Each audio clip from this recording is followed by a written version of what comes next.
অভিবাদন বন্ধুরা, কেমন আছেন? গসিপ গার্ল অর্পিতা চ্যানেলে স্বাগত। আজকে আমি সকাল সকাল কি রান্না করব বুঝে উঠতে পারছি না। তো আলুর বক্সে গিয়ে দেখি অনেকগুলো আলু পচে গেছে। তখন কিছু আলু ফেলিয়ে দিলাম ঠিকই, কিন্তু তাও একটা জমেছিল, ফেললাম ডাস্টবিনে। আজকে কর্তামশাই বাইরে যাবেন কাজের জন্যে, তো আমাকে তাড়াতাড়ি রান্নাটা সেরে ফেলতে হবে।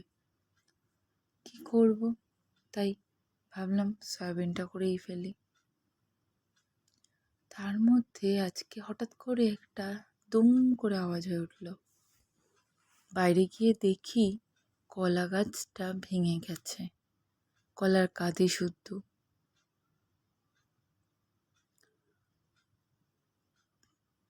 কলার কাঁদি শুধু কাঁচা কলা গাছটা পড়ে গেছে দেয়ালটাকে ভেঙে।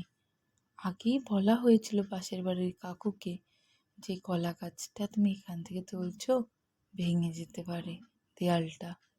কিন্তু যা হয়, বললো যে ঠিক আছে এখন তো থাক, কলা যখন হচ্ছে হতে দেও। কলা গাছটায় যখন কলা ধরেই গেছে, মোচা হয়েছে, পুরো কলাটা নামুক, তারপরে আমি কলা পেরে নিয়ে গাছটাকে কেটে দেবো। যথারীতি তাই হলো। কলা গাছটা ভেঙে গেল তার কাঁদি শুদ্ধ। এখন কলার কাঁদি, কলা, সঙ্গে ভাঁড়, যেটাকে আমরা থোড়ও বলি, সেইগুলো খুব উপকারী, যদিও প্রেশারের রুগীদের খুব উপকারে লাগে। যাদের হাই প্রেশারের রুগী, তারা এই খাবারটা খেলে তাদের প্রেশারটা অনেকটা কম হয়।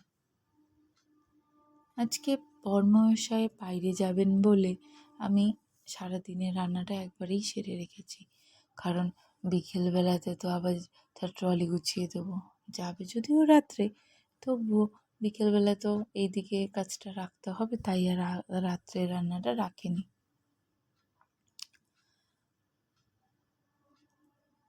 আজকে আমি সয়াবিনটা করব খুব সহজভাবে। আদা, পেঁয়াজ, রসুন, টমেটো সহকারে, একটু কাঁচা লঙ্কা, একটু জিরের গুঁড়ো, একটু হলুদ দিয়ে মিক্সিতে একটু মিহি পেস্ট করে নিলাম। সঙ্গে টমেটোও সংযোগ করেছিলাম। মিক্সিতে কয়েক রাউন্ড ঘুরিয়ে নিয়ে আমি মিহি পেস্ট করে নিয়েছিলাম। আমি আবার রান্না করার সময় যদি জিনিসপত্রগুলো গুছিয়ে নিই না, আমার একটু সুবিধে হয়, কারণ একা একা করি তো, এটা খুঁজে পাই না তো ওটা খুঁজে পাই না। তার সঙ্গে সব যদি হাতের কাছেই রেখে দিই, তখন আর দেরিও হয় না, তাই রান্নাটাও তাড়াতাড়ি নেমে যায়। তো তাই জন্যে আমি সমস্ত কিছুকে একবারে গুছিয়ে নিয়েছিলাম। ফোড়নের জন্য একটু শুকনো লঙ্কা, একটু কাঁচা লঙ্কা, একটু তেজপাতা, একটু গরম গোটা মশলা রেখে দিয়েছিলাম। পরে একটু গরম মশলা সংযোগ করেছিলাম গুঁড়ো, সেটা আবার আমি দেখাইনি। যা হয়, এটা মনে থাকে তো ওটা মনে থাকে না, এটা ভুলে যাই। যাই হোক, কোনো মতে আজকে রান্নাটা সারলাম। আজকে কিছুই করিনি সেরকমভাবে, একটু গরম করে নিয়েছিলাম কড়াইটা। আমি আবার কি দুটো কড়াই আজকে ইউজ করেছি। কালো কড়াইটা না, মানে লোহার কড়াই যেটা আছে, সেই লোহার কড়াইতে মোটামুটি ভাজাভুজিগুলো সেরে ফেললেই ভালো হয়, তাই জন্য লোহার কড়াইতে ভাজাভুজিগুলো সেরে নিয়েছিলাম। আজকে আলু ভাজা করেছিলাম, মানে সয়াবিনের জন্য যে আলুগুলো দিয়েছিলাম সেগুলোই লোহার কড়াইতেই ভেজেছিলাম। কিছুটা তেল আগেই রয়েছিল কড়াইতে, তাই আলু ভাজাগুলো ভেজে নিয়ে তারপর নর্মালি ওই ভাজার জন্য যে আলু ভাজা, সেই আলু ভাজাগুলোকে গোল গোল করে কেটে নিয়েছি, যেগুলো ডালের মুখে খাওয়া হবে। তো সেই জন্যে আমি আজকে সব ভাজাগুলো করে নিয়ে কড়াইটাকে সরিয়ে রেখেছি। আর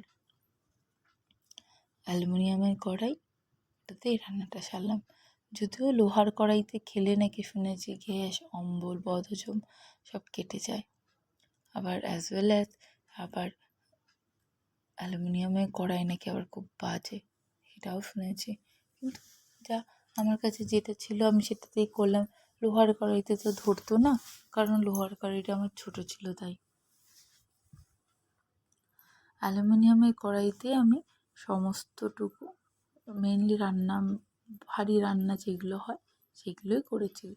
তো সেই জন্য অ্যালুমিনিয়ামের কড়াইতে একটু তেল দিয়ে তেলটা যে গরম হয়ে গেছে তখন তাতে ফোড়ন দিয়েছিলাম, কাঁচা লঙ্কা, একটু গরম মশলা গোটা দিয়ে ভালো করে একটু টেলে নিয়েছিলাম। তার সাথে গোটা জিরেও দিয়েছিলাম।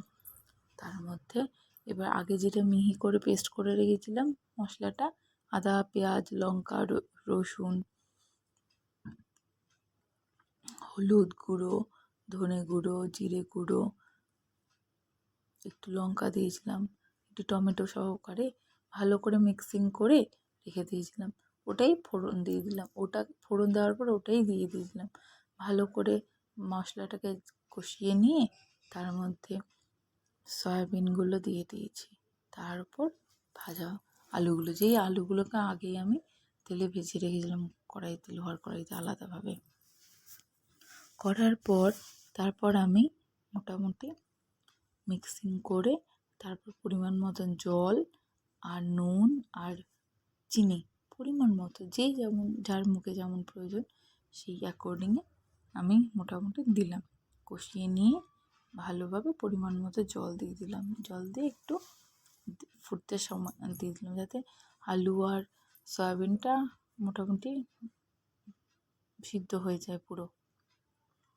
সয়াবিনটা আগেই সিদ্ধ হয়ে গেছিলো, কিন্তু আলুটাও যেইটুকু বাকি আছে সেইটুকু যেন মিক্সড হয়ে যায়, যাতে আলু একটু গ্রেভিটা একটু ভারী হয়। তাই মোটামুটি রান্না আমার অনেকটাই এগিয়ে গেছে। এবার বাকি আছে শুধু একটু গরম মশলা আর একটু ঘিটা দেওয়া। আমি আবার বরমশাই চলে যাবে বলে তাড়াতাড়ি রান্নাটা সেরে ফেললাম। আবার এদিকে এসে কিছুটা মেয়েকেও পড়াশুনো করাতে হবে সন্ধেবেলায়, তাই জন্য একবারেই সেরে রাখি। ছোট্ট মানুষ তো আসলে, তাই একা একা পড়াশোনাটা করে উঠতে পারে না, আমাকেও দেখতেই হয়। তো যাই হোক, আজকে আমরা সেরকমভাবে রান্না করিনি, ওই একটু সয়াবিনের তরকারি, টকের ডাল করেছি আর একটু আলু ভাজা আর ভাত, সঙ্গে একটু ডিম সিদ্ধ ছিল, আর সেরকম কিছু রান্না করিনি। আমাদের তো এই রান্নাটা খেতে ভালোই লেগেছে। কারা কারা এই রান্নাটা খেয়েছো বা কারা কারা এই রান্না দেখে রান্না করলে আমাকে কমেন্ট বক্সে জানিও। যদি ভালো লেগে থাকে ভিডিওটি লাইক, শেয়ার ও সাবস্ক্রাইব করে পাশে থেকো। আমার ভিডিওটি আজকে আমি এখানেই শেষ করছি এবং তোমরা একটু পাশে থেকো। ধন্যবাদ বন্ধুরা, আবার দেখা হবে অন্য ভিডিওতে।